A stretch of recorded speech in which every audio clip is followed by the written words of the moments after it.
Hi, and welcome to Maggie's Makeup. Today, I will be showing you how to do a unicorn poppy one. So, I'm going to be showing you how to do that kind of makeup, or else you want to look like this. Hi! So, this is how I did my makeup today, but I could do all kinds of different animals.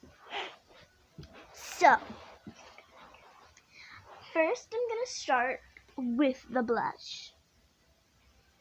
How I'm going to do this is, I'm going to open this. I could do this dull color right here, but, and dull's more plain. So, we're going to do this color. You're going to take this, or you could use this, but I personally use this. So,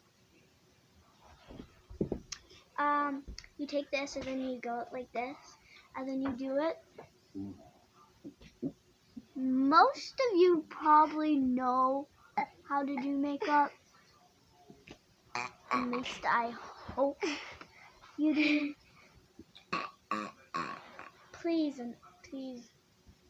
don't mind my sister. You see, it's hard to see in camera, but it looks good.